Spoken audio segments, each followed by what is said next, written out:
¿Qué tal? ¿Cómo están? Gracias por estar en Sin embargo al aire y muchísimas gracias por atender este espacio de información y análisis. Ahora tengo como escenario el estudio de los periodistas y de Café y Noticias.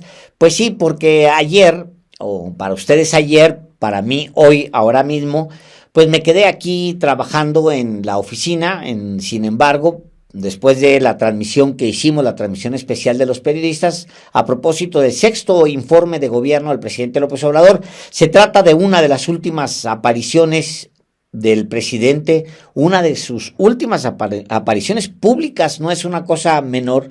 Si usted quiere ver ese video, véalo, está ya disponible.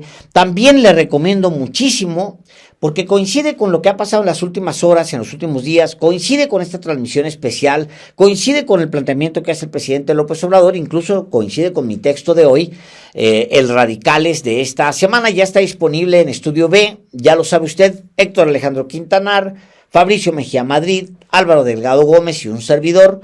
Les compartimos este Radicales, la locura de la oposición, una locura hasta el final de los días del sexenio, una locura que ya arrastra 2 décadas al menos. Bueno, pues les dejo mi texto a continuación, se los comparto, se llama 6 imágenes de AMLO en los días del adiós, y mi texto dice lo siguiente. Primera imagen, comillas, un cierre de sexenio agitado, cierro comillas. Dice este sábado el diario mexicano Reforma.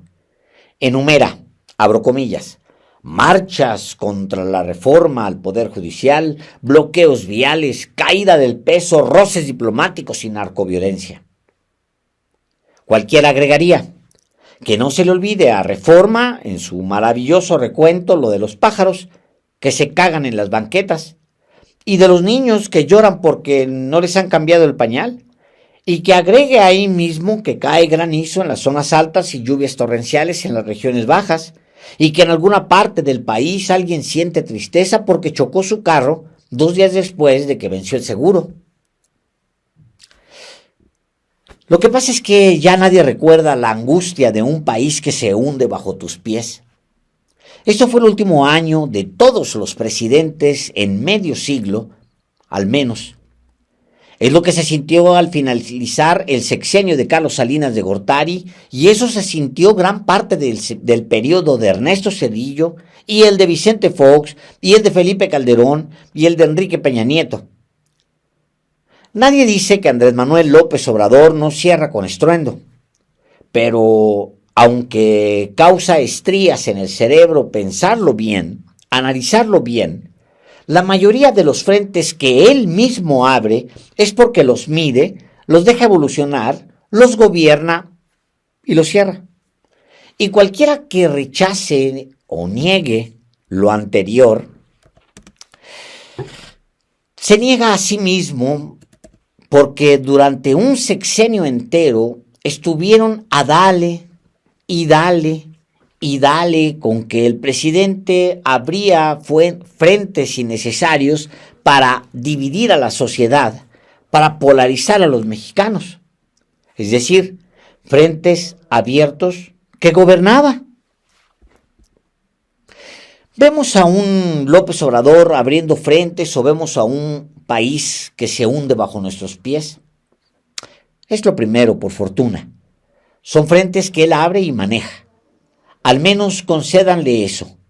Y no por honestidad intelectual, sino porque coincide con lo que han dicho, si son opositores, durante todo el sexenio. Segunda imagen. Justo eso.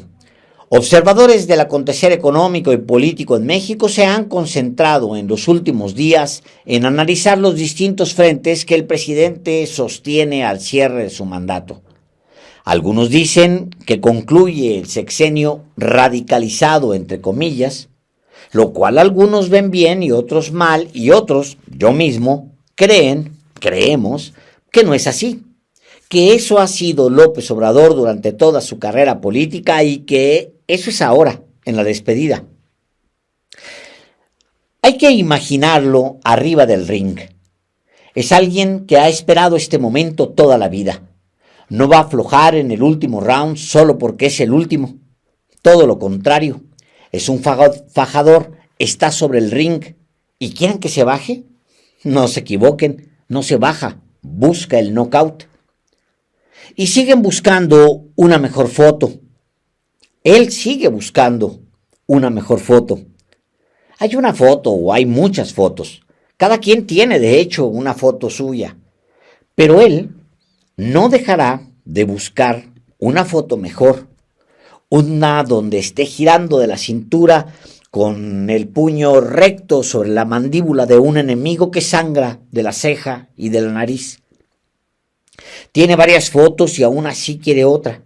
Se acaba el último round y no desiste. No deja de disparar golpes, incluso si eso implica descuidar la guardia. ¡Pum, pum! A Norma Piña. ¡Pum, pum! A las élites económicas encabezadas por Claudio X González. ¡Pum, pum! A los intelectuales, los académicos, los medios y los ricos, listillos y envenenadores del tipo Ricardo Salinas Pliego. Tercera imagen. Los analistas y opinadores dicen que destruyó la política exterior mexicana, pero nunca antes un embajador de Estados Unidos, como lo ha hecho Ken Salazar, reculó ante el reclamo de su país huésped. Le dicen a López Obrador que con Norma Piña no pudo. Ya veremos en un año si la ministra presidenta sigue al frente de la Suprema Corte y cómo queda cada quien, AMLO y ella, Piña, en la memoria colectiva. Dicen que López Obrador deshizo la economía y que el Tren Maya, Dos Bocas, los aeropuertos y el corredor interoceánico, entre otras obras, fueron pura pérdida de tiempo y de dinero.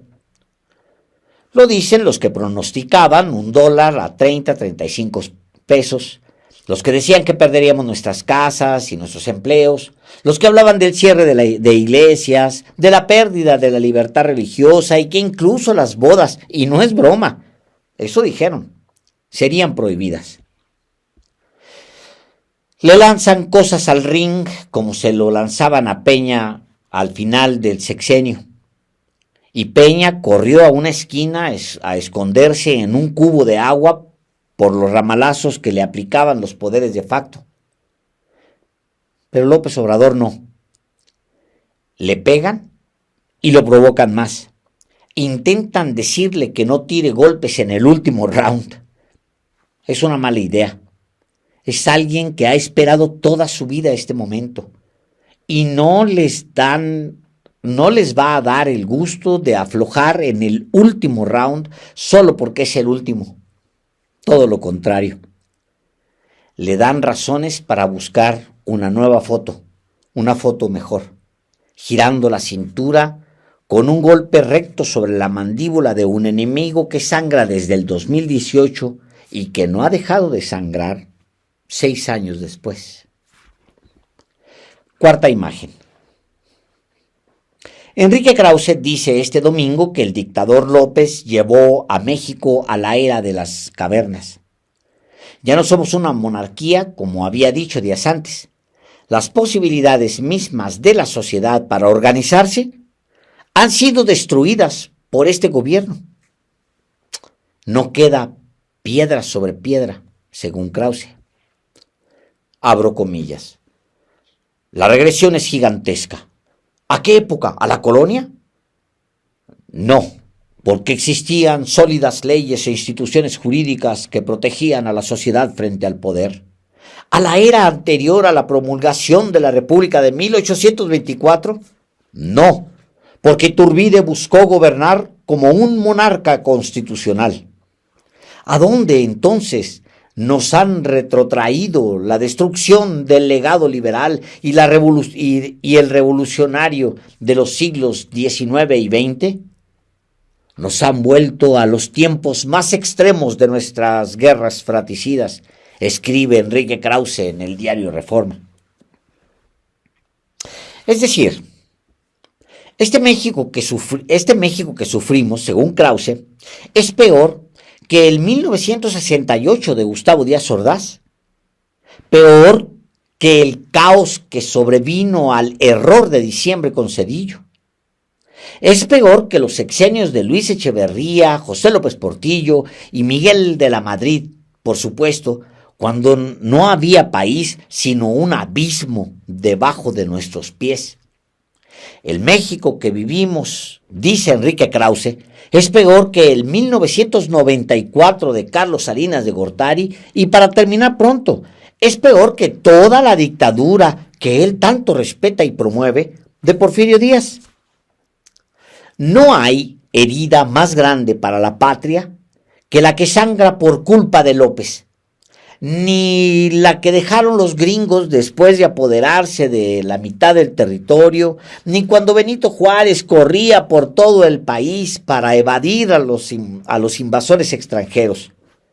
López ha adelantado el apocalipsis, dice Krause, y no es posible saber si él se cree lo que escribe, pero es posible especular que no. México ya no es una monarquía, como había dicho a la víspera. Con el dictador López regresamos, afirma uno de los intelectuales favoritos del salinismo, a la era de las cavernas. Y espérense, porque la reforma judicial acabará con la carrera de los juzgadores. Esto lo digo con comillas.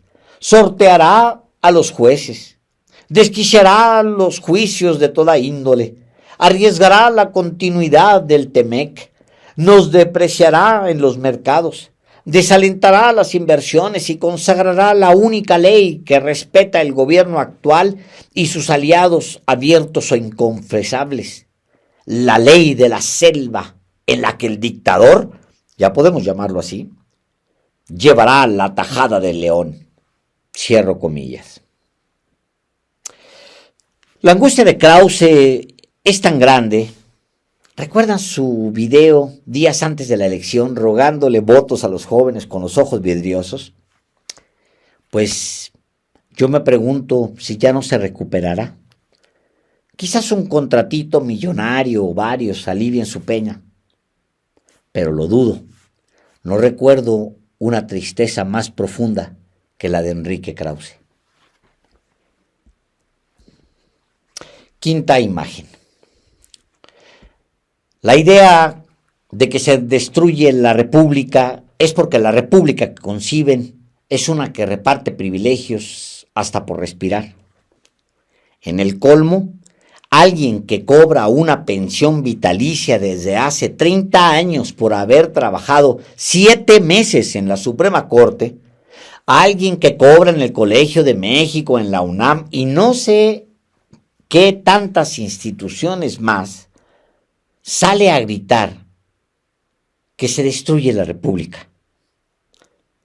Descarado, Diego Valadez aparece en público y grita que López Obrador destruye la república y uno se pregunta, con razón, ¿a qué república se refiere?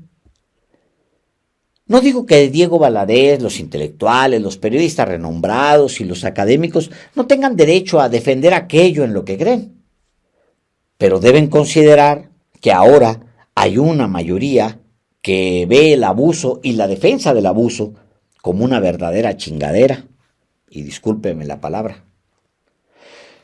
No los creo muy demócratas, pero si tienen alguna mínima noción del término democracia, estarán de acuerdo en que esa nueva mayoría tiene derecho a decidir si le paga o no los colegios en el extranjero a los hijos de las élites, si le sigue pagando sus casas de Valle de Bravo o de donde sean, y sus guaruras y choferes y sus autos BMW, etc. Han vivido pensando que todo es gratis y que México es una república todo incluido. Y sí, la república platónica es eso, pero las mayorías no quieren ya malgastar sus vidas trabajando día y noche para pagarles sábanas de seda. ¿Por qué no? Sus privilegios, o apapachos, como diría Héctor Aguilar Camín, no son gratis. Le cuestan a alguien, o más bien dicho, nos cuestan a todos. Se destruye la república, dice Valadez. Un hombre que en un país con 50 millones de pobres lleva 30 años cobrando una pensión que le regaló Ernesto Zedillo por 7 meses de trabajo. Carajo, cualquiera tiene derecho a preguntarse, al menos, a qué república se refiere. Gracias.